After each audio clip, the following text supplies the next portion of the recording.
Le Seigneur est bon, il est merveilleux et il y a une cohérence dans les interventions ce matin, dans la parole que le Seigneur veut nous donner. Et donc c'est à prendre très au sérieux, n'est-ce pas, quand il y a une cohérence particulièrement. Parce qu'on ne se concerte pas, le Seigneur est à l'œuvre et il dirige dans la manière, dans la direction qu'il veut. C'est aussi en cohérence avec mardi soir.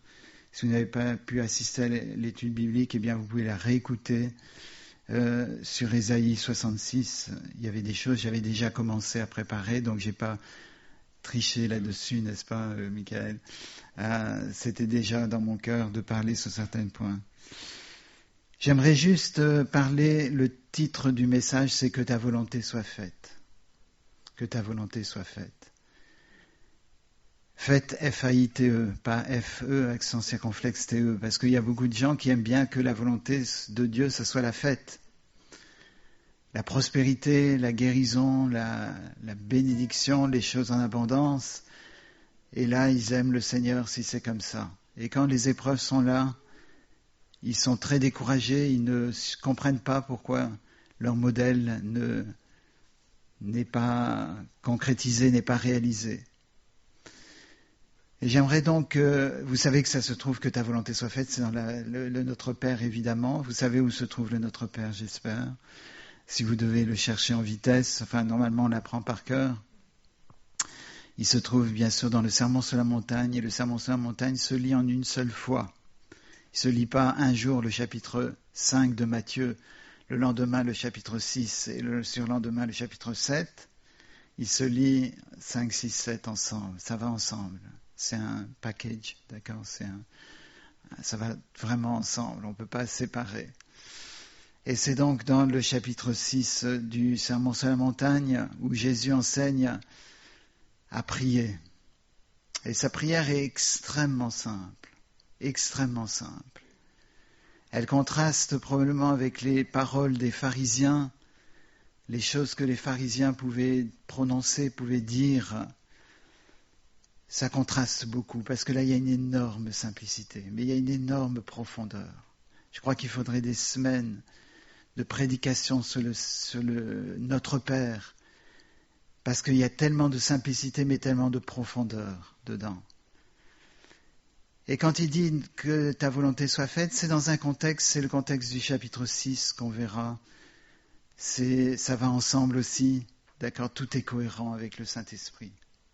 Une chose qui est merveilleuse quand on rencontre le Saint-Esprit de Dieu, quand on rencontre l'Esprit de Dieu, Dieu lui-même, eh bien, il ouvre l'intelligence. C'est pour ça que le monde et les persécuteurs appellent ça de l'obscurantisme. Parce que pour eux, la lumière, c'est les ténèbres. Et les ténèbres, c'est la lumière. Donc ils disent que nous sommes dans l'obscurantisme et qu'eux sont dans la lumière. Mais il y a une intelligence avec Dieu, n'est-ce pas? Il y a une cohérence, une logique extraordinaire. Donc c'est merveilleux.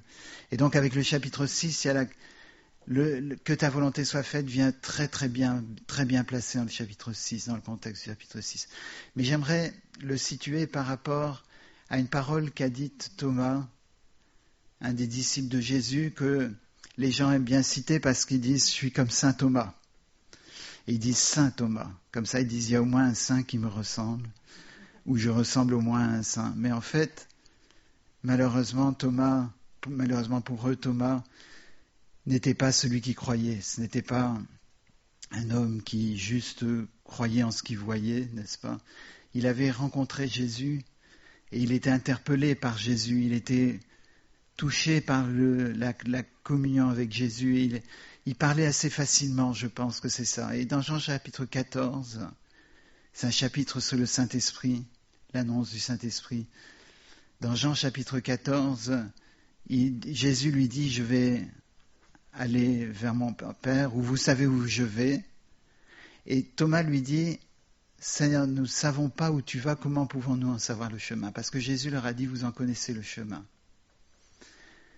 Nous ne savons pas où tu vas, donc nous ne pouvons pas connaître le chemin. Et là, il y a un problème qui est soulevé par Thomas, qui est notre problème souvent. c'est que nous voulons connaître la volonté de Dieu pour pouvoir faire la volonté de Dieu. Ça paraît choquant ce que je dis, mais c'est un problème. Montre-moi ta volonté pour que je la fasse. Le problème, c'est que c'est moi qui fais la volonté de Dieu. Or, je crois que l'Évangile dit « montre-nous plutôt que ta volonté soit faite », c'est-à-dire que la volonté de Dieu soit accomplie par Dieu dans nos vies, pas par nous. Vous voyez la différence? Si je connais la volonté de Dieu, je vais essayer d'atteindre cette volonté. Je vais essayer de faire par moi-même cette volonté. Mais ce n'est pas ça le message de la prière, que ta volonté soit faite. Le sens de cette prière, c'est « je veux réaliser ma volonté », Dieu qui parle. Je veux réaliser ma volonté dans ta vie. Ce n'est pas toi qui réalises ma volonté, c'est moi qui réalise ma volonté dans ta vie. Parce que si c'est vous qui réalisez la volonté de Dieu, ou qui avancez vers la volonté de Dieu, eh bien c'est votre volonté qui domine. J'ai la volonté de faire ta volonté. Et c'est le drame, parce que c'est comme ça souvent. Seigneur, montre-moi ce que tu veux que je fasse. Montre-moi quelle place j'ai dans l'Église. Montre-moi ce que je dois faire et je le ferai. Mais c'est pas ça. Le Seigneur ne montre que très rarement sa volonté. Il est souverain, il fait comme il veut. Ce qu'il veut, c'est que l'on marche de manière à ce qu'il puisse accomplir sa volonté dans nos vies. Et comme ça, sa volonté est faite. La volonté du Seigneur, c'est que sa volonté se réalise dans nos vies. Et que nous n'ayons pas le contrôle, que nous n'ayons pas le pouvoir de pouvoir faire sa volonté, ou de vouloir faire sa volonté. Donc je trouve cette intervention de Thomas extrêmement importante, parce qu'il montre le défaut qui est chez nous, n'est-ce pas? Montre-nous où tu vas, comme ça on peut en savoir le chemin. Et montre-nous ce que tu veux, et comme ça on va pouvoir le faire. Dieu cherche des hommes et des femmes qui sont prêts à vivre sans volonté, sans chercher leur propre volonté ou sans chercher à ce que leur volonté accomplisse la volonté de Dieu. Il veut des hommes et des femmes qui soient prêts à obéir et à marcher sur le chemin. Jésus a dit, et juste après ça, il a dit « Je suis le chemin ». C'est-à-dire que si dans nos vies, ce n'est pas Jésus qui est le chemin qui nous conduit vers le Père, eh bien, on est dans l'erreur, on est dans l'égarement. On est en train d'accomplir ce qu'on croit être la volonté de Dieu alors qu'on est tout à fait à côté. On est dans l'idolâtrie. Le Seigneur a dit à Abraham dans Genèse chapitre 12, « Quitte ta patrie, la maison de ton père, ton pays, ta patrie, la maison de ton père, et va dans le pays que je te montrerai. » Il n'a pas dit « Je te montrerai le pays vers lequel tu vas et quitte ta patrie et ta maison de ton père pour aller là. » Il a dit « Quitte et je te montrerai où tu dois. Je te montrerai le chemin, je te révélerai le chemin. » Est-ce que c'est ça qu'on veut ce matin? Et c'est le premier point. C'est ce qu'on est prêt à quitter sa patrie, la maison de son père. Je ne parle pas physiquement, parce qu'il y a tellement de gens qui prennent les choses au premier degré, qui disent, voilà, ça veut dire qu'on doit quitter chez soi, on doit quitter la ville où on est né. Mais si nous, tout le monde fait ça, il n'y a plus personne qui reste dans la ville où on est né. Le Seigneur peut nous appeler là. Mais ici, il est en train de parler d'un attachement spirituel. Est-ce que tu es prêt à quitter ta patrie? C'est le pays dans lequel tu es né, la tradition, les traditions, ta culture, tes habitudes, ton éducation. Est-ce que ce matin tu es prêt? Pas parce que le Seigneur t'a montré que voilà comment je veux que tu réagisses dans certaines situations, voilà comment je veux que tu te comportes, voilà comment je veux que tu crois.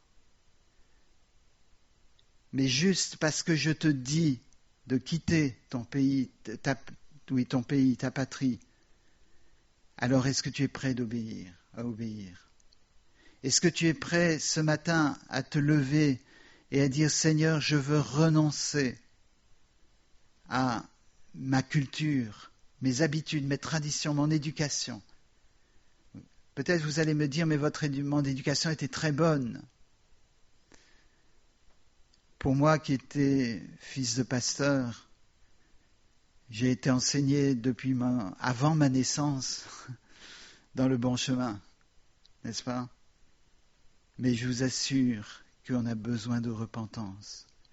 Je peux vous assurer que j'ai dû passer par la repentance quand j'étais adolescent, couvert de péché.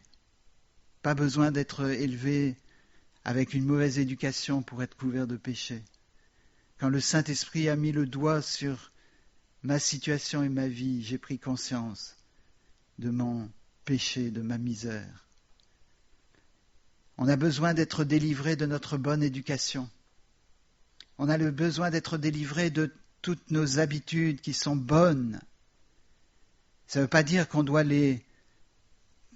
plus le faire, mais on ne doit plus le faire par nous-mêmes, par notre éducation, par notre culture. On doit le faire parce qu'on est conduit par le Saint-Esprit, n'est-ce pas? Et il y a besoin de pouvoir dire, Seigneur, je me lève, je ne sais pas où tu veux que j'aille. Je ne sais pas du tout ce que tu veux de moi, mais je me lève par la foi, parce que tu as dit de quitter la patrie. Quitte la maison de ton père ou de ta mère.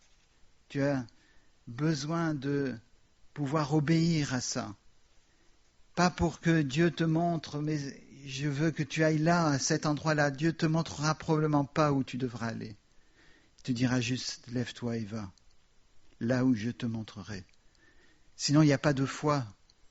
Le problème de Thomas, quand il a dit, montre-nous, nous ne savons où tu vas, donc nous ne pouvons pas savoir le chemin, il voulait que Dieu lui montre quelque chose, que Jésus lui montre quelque chose de visible, de concret. Comme ça, il pouvait retracer un lien entre lui et cet endroit-là. Un lien, c'est ce qui relie, c'est une religion. Religare, c'est l'origine latine du mot religion. Montre-moi là où je dois aller, et puis je ferai la route. Et Jésus lui a dit, je suis le chemin. Nul ne vient au Père que par moi. Les hommes parlent de Dieu et tracent un chemin entre eux et Dieu en disant, voilà, il faut suivre ce chemin pour y arriver. Malheureusement, ils n'arrivent jamais à Dieu parce qu'on ne peut que aller à Dieu par Jésus-Christ. Et ce matin, est-ce qu'on est en train de répondre à Jésus en disant, Seigneur, je suis prêt à me lever pour quitter ma patrie et la maison de mon Père. Je suis prêt à quitter mes habitudes, mes réactions, ma personnalité. Tout ce que j'ai accumulé au travers de ces années, je suis prêt à l'abandonner pour toi.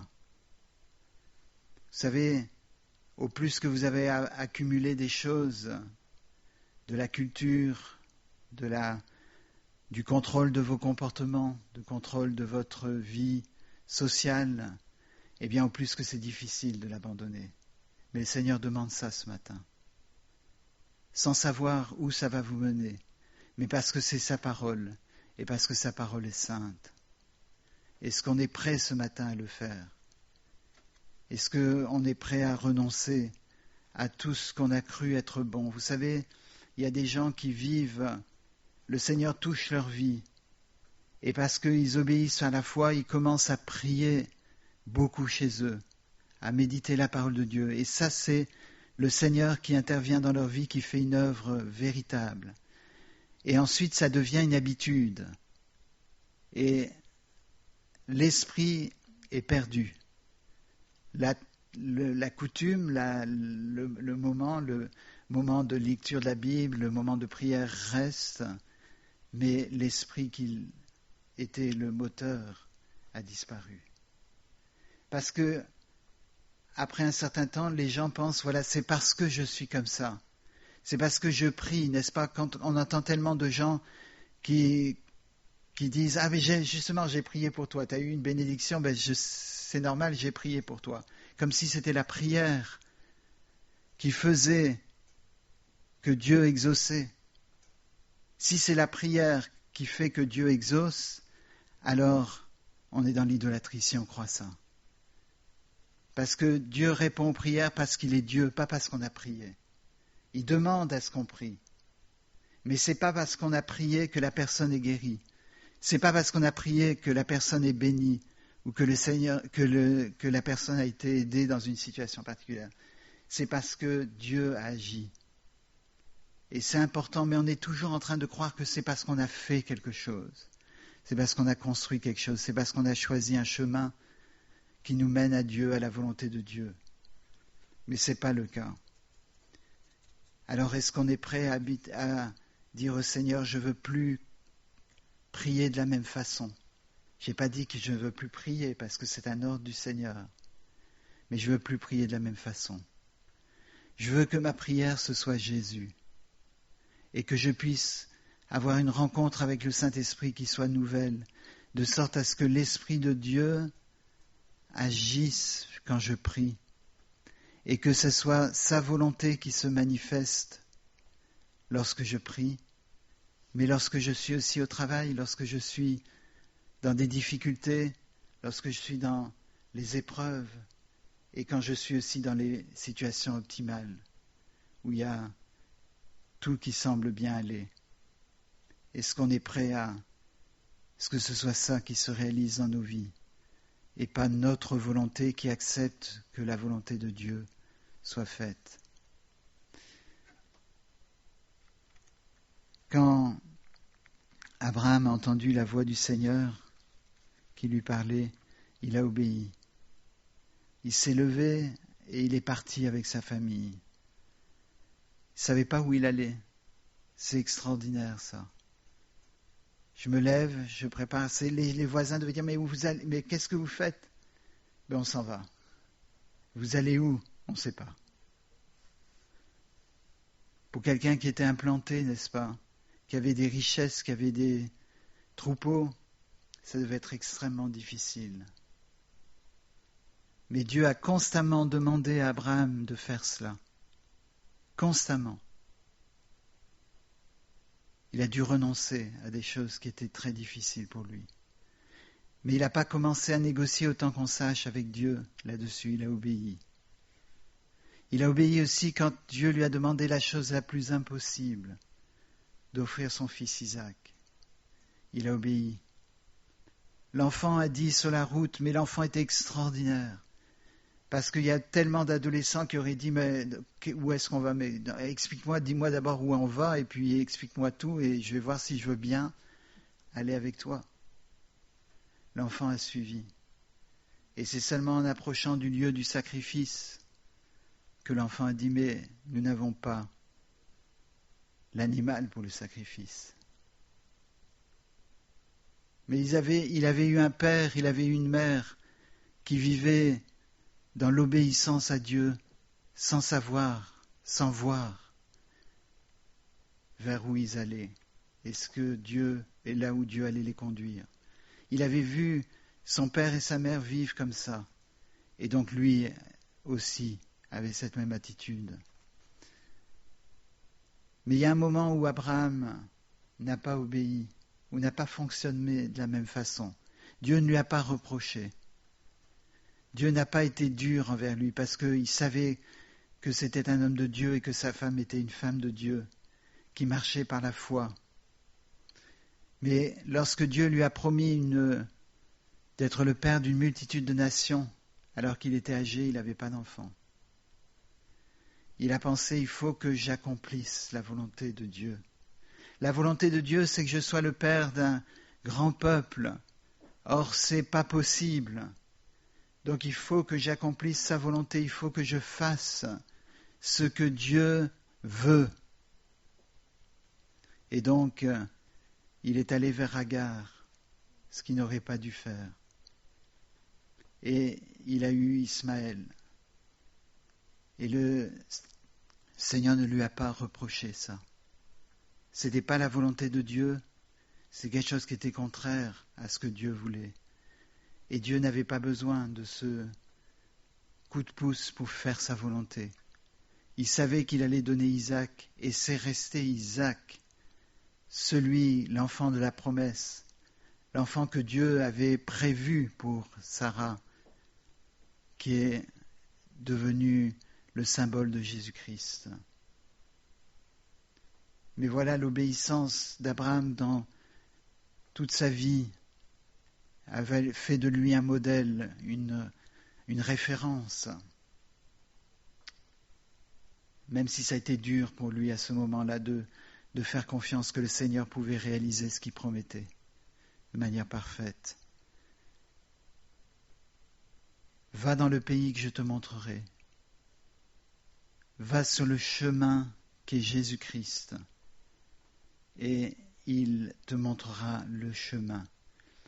Je voudrais retenir ce verset qui se trouve dans Ésaïe chapitre 30, verset 21. C'est un très très beau verset. Ésaïe 30, verset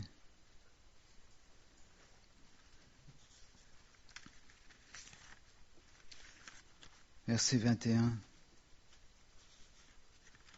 C'est une promesse de Dieu à son peuple. Tes oreilles entendront derrière toi la voix qui dira « Voici le chemin, marchez-y ». Car vous iriez à droite ou vous iriez à gauche, vous tiendrez pour souiller l'argent qui recouvre vos idoles et l'or dont elles sont revêtues. Vous entendrez la voix qui dira « Voici le chemin, marchez-y ». C'est ça que le Seigneur veut, c'est comme ça qu'il veut conduire son peuple. Il ne veut pas un peuple qui sait où il va. Les gens viennent et disent « Quelle est la vision pour l'Église ?» Alors ce sont souvent des gens hyper spirituels qui disent ça. Hyper spirituel, le hyper est un peu péjoratif. Quelle est la vision que vous avez pour l'Église ? Si vous avez une vision de croissance pour l'Église, il est très vraisemblable que l'Église croisse. Parce que c'est l'objectif que vous avez, n'est-ce pas ?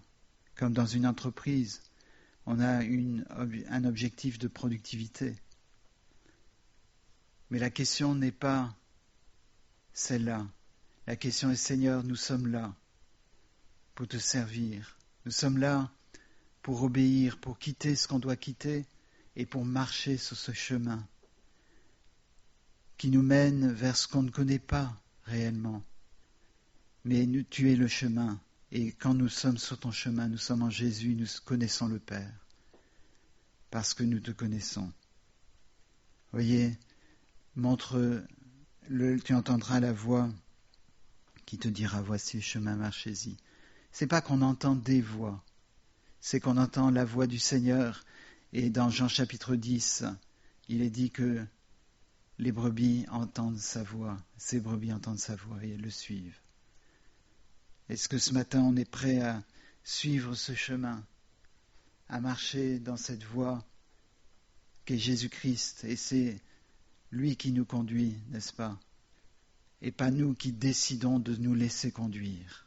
Je veux bien, Seigneur, que tu conduises ma vie.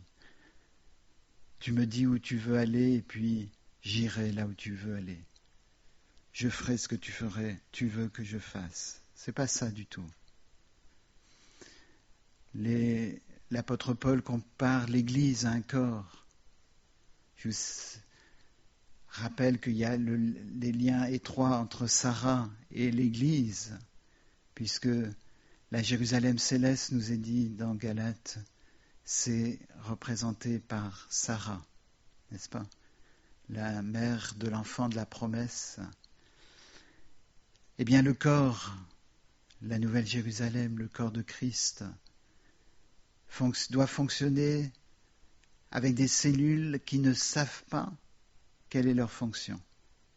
Vous imaginez dans le corps des cellules qui se disent « Mais en fait, qu'est-ce que je fais là ? Quelle est ma place ? Je dois trouver ma place. » Si vous avez des cellules comme ça, vous finirez mal. D'accord ? C'est ce qui s'est passé un peu avec les cellules dopaminergiques chez moi. D'accord ? Elles ont commencé à ne pas fonctionner comme il fallait fonctionner. Et voilà les dégâts que ça fait dans le corps. Mais le Seigneur ne veut pas que nous soyons des cellules qui commencent à dire voilà, je vais faire ceci ou je vais trouver ma place. Il y a combien de gens qui disent j'ai pas trouvé ma place dans l'église? Et généralement ils quittent l'église pour trouver leur place ailleurs. Un corps a des cellules qui fonctionnent. L'œil ne dit pas mais pourquoi je suis œil? Pourquoi je ne suis pas oreille? Pourquoi je suis... Est-ce que je dois trouver ma place? Il fonctionne, c'est tout. Et ça doit être la même chose avec nous. Donc Abraham a quitté ses habitudes, ses traditions, sa culture et ses richesses. Probablement il a perdu parce qu'il avait probablement un projet d'extension. Il avait probablement un projet d'agrandissement, de prospérité. Et tout ça s'est remis en question. Mais vous connaissez l'histoire du jeune homme riche qui est venu à Jésus. C'était difficile pour lui. Jésus a eu le cœur touché par cet homme. Il a vu la difficulté quand on a accumulé des choses. Et ce n'est peut-être pas des richesses que vous avez accumulées. C'est peut-être une bonne éducation, peut-être une reconnaissance sociale. Et le Seigneur vous dit, voilà, il faut être prêt à tout perdre. On est peut-être bien vu sur notre lieu de travail pour certains.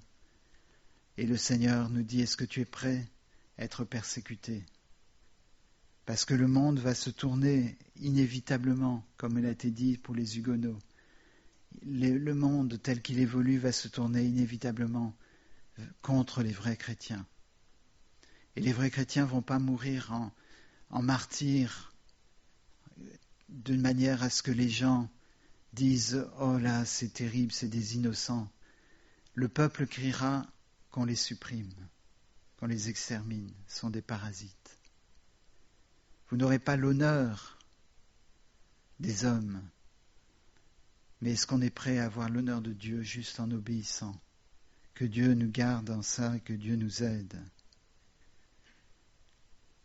J'aimerais que on regarde quelques exemples de concrétisation de ce que j'ai dit dans le Sermon sur la montagne, dans Matthieu, chapitre 6, là où on trouve que ta volonté soit faite. Le chapitre commence par « Gardez-vous de pratiquer votre justice devant les hommes pour en être vus ».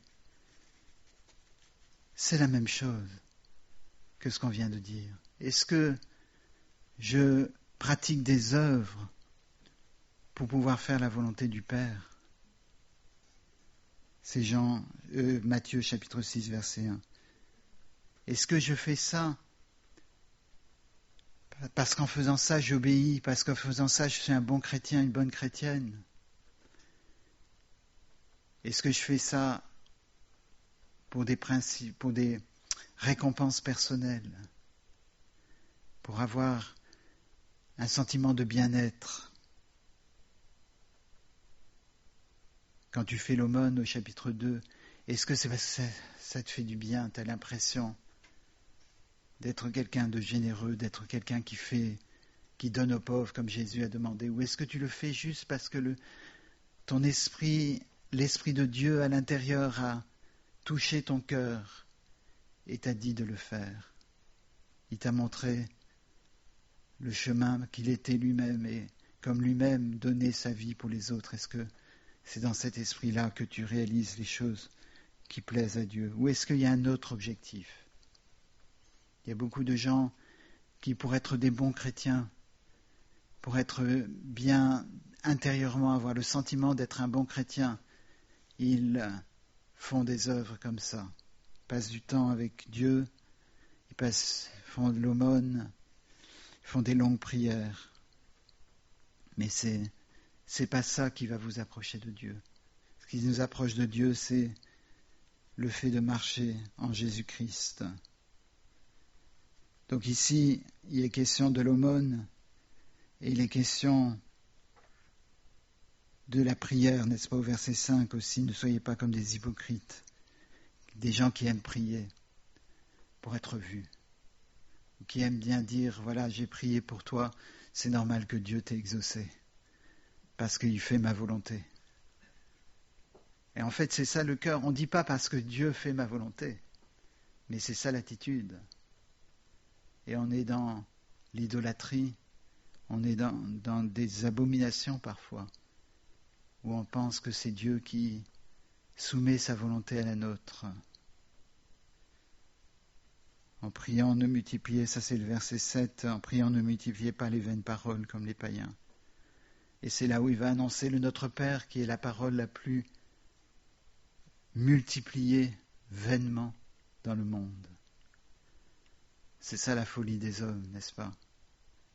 Mais Dieu veut par son esprit, et c'est avec ça que je veux terminer, par son esprit, pour que son esprit agisse en nous, il faut mourir. Il faut qu'il y ait un sacrifice. C'est le seul moyen, parce que notre corps par lequel la volonté de Dieu peut se faire, eh bien, notre corps doit être prêt à mourir. Et Romains chapitre 12 commence en disant « Offrez vos corps comme un sacrifice agréable, ce qui sera de votre part un culte raisonnable. » Ce sera juste raisonnable, ce ne sera pas extraordinaire, ce sera raisonnable.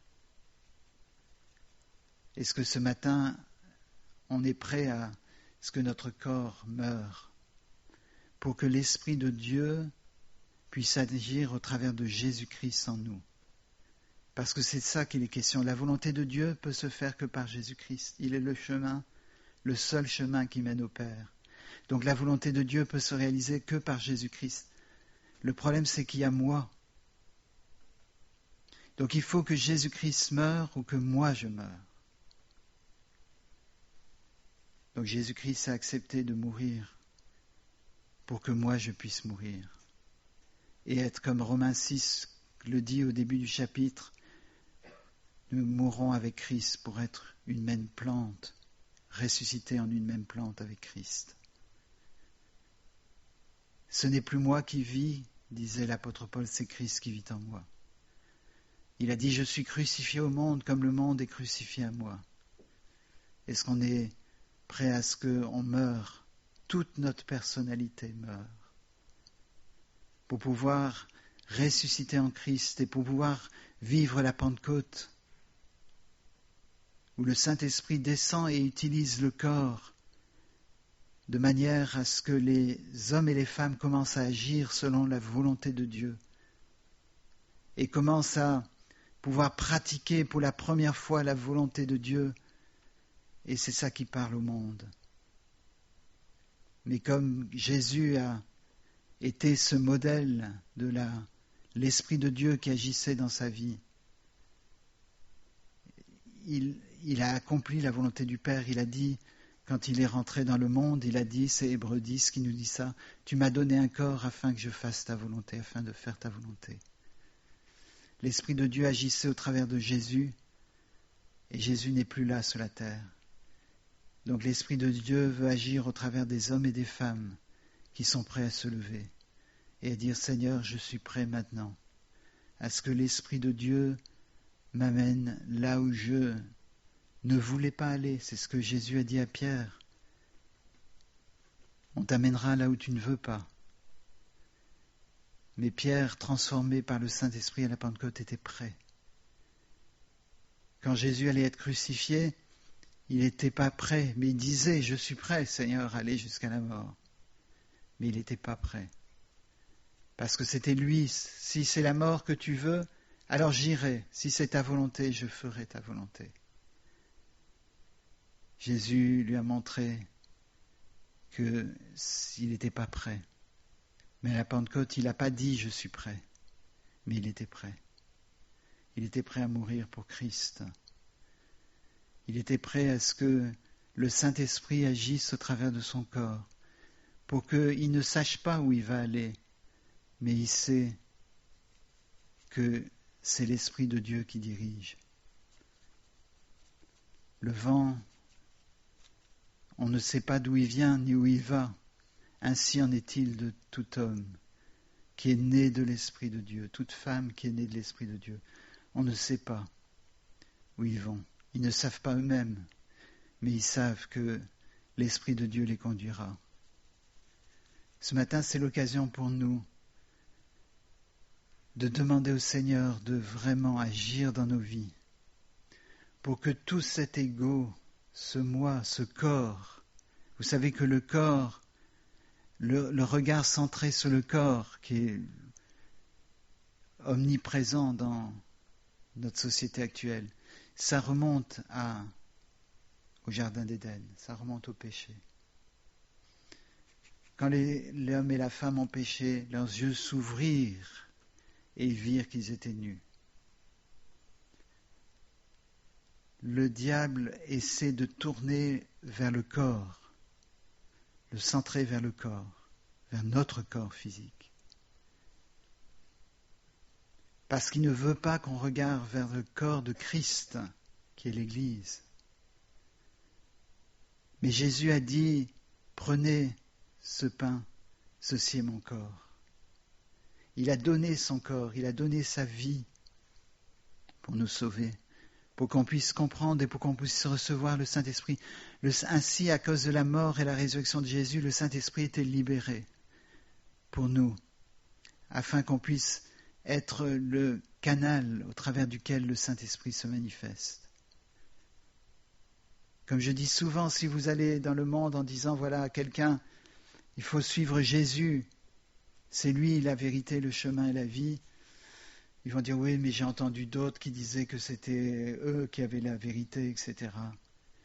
Mais quand ils verront l'Esprit de Dieu agir au travers de vous, par l'amour, par le pardon, par la miséricorde, par le fruit de l'Esprit, la fidélité, la douceur, la bienveillance, la maîtrise de soi, eh bien, c'est là où les hommes et les femmes voient la réalité de la volonté de Dieu et de l'amour de Dieu.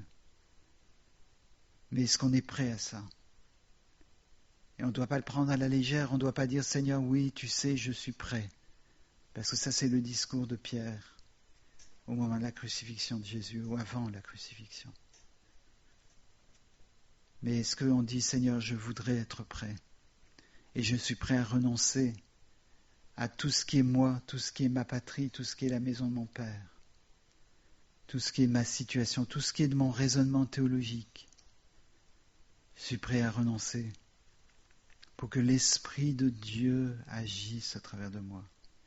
Qu'il n'y ait rien de moi qui empêche le Saint-Esprit, que je ne crois pas que c'est moi qui dois faire la volonté de Dieu, mais que c'est la volonté de Dieu qui peut agir au travers de mon corps. Et que Dieu puisse réaliser sa volonté, qu'il puisse faire sa volonté dans ma vie, dans mon corps, et que ce ne soit pas moi qui fasse la volonté de Dieu dans mon corps. Si c'est le cas, l'Esprit de Dieu va agir dans cette Église. Et je prie que ceux qui ne sont pas décidés encore à suivre Jésus puissent le faire ce matin, en disant « Seigneur, je veux te suivre. Je ne sais pas ce que tu me demandes, je ne vais pas négocier. » Il y a des gens qui viennent, comme je dis souvent, au point de la conversion, et ils disent « Mais est-ce que le Seigneur va me demander d'abandonner telle ou telle chose ?» La réponse est oui. Il va demander de tout abandonner. Ça ne veut pas dire que concrètement tu devras quitter ton travail, quitter ta famille. Ça veut dire que dans ton cœur, tu dis « Seigneur, tout ça, ça ne m'appartient plus. Tu fais de ma vie ce que tu veux. Tu me mènes là où tu veux. Tu me conduis comme tu veux, de la manière que tu veux. » On est toujours dans nos prières en train de dire « Seigneur, fais ceci pour ma vie, fais ceci pour mon travail, fais ceci. Moi-même, je suis comme ça. » Mais pourquoi on utilise Dieu comme ça pour qu'il fasse notre volonté? Alors que Dieu n'a choisi que des hommes et des femmes qui sont prêts à faire la volonté de Dieu et pas leur propre volonté. Ce matin, est-ce qu'on est prêt à renoncer? À dire, Seigneur, je n'y arriverai pas, mais je suis prêt. Et je veux renoncer à ma volonté. Et je veux partir là où tu me montreras. Je veux prendre le chemin de Jésus que je ne vois pas, mais je sais qu'il m'amène au Père. Et ce matin, je ne négocie pas. Est-ce que j'aurai le droit de faire ceci, de faire cela? Est-ce que j'aurai le droit de continuer à fumer? Est-ce que j'aurai le droit, quelqu'un qui a demandé, est-ce que j'aurai le droit d'aller en boîte le samedi soir si je me suis converti? Si quelqu'un dit ça, on peut l'inviter à sortir de la salle, de la pièce en disant c'est pas la peine. Si vous cherchez un Jésus qui va dire ok, je te laisse aller en boîte ce soir. On passe à côté, on blasphème contre Dieu. Et Dieu cherche des adorateurs qui l'adorent en esprit, en vérité, qui sont prêts à dire Seigneur, je suis sincère. De toute façon, Dieu le sait. Je suis prêt à m'engager avec toi, mais je n'y arriverai pas, j'ai besoin de ton esprit. Pour que ton esprit réalise ta volonté dans ma vie. Alors si c'est le cas, que dans vos cœurs, sincèrement, pas seulement maintenant, mais chez vous et dans toute votre vie, vous fassiez cette prière. Et j'aimerais qu'on chante ce chant qui dit « Vers Jésus, lève les yeux » si c'est possible. Vers Jésus, lève les yeux, contemple son visage merveilleux. Et les choses de la terre pâliront peu à peu si tu lèves vers Jésus les yeux. Christ est pour moi un sauveur admirable, un conseiller, un ami merveilleux. Son nom puissant n'a rien de comparable sur cette terre, ni là-haut dans les cieux. Et que dans cette prière, ce soit votre corps qui soit livré comme un sacrifice, agréable à Dieu. Ce sera que raisonnable, rien d'extraordinaire, juste la raison de Dieu. Amen, on va se lever pour chanter ce chant comme une prière.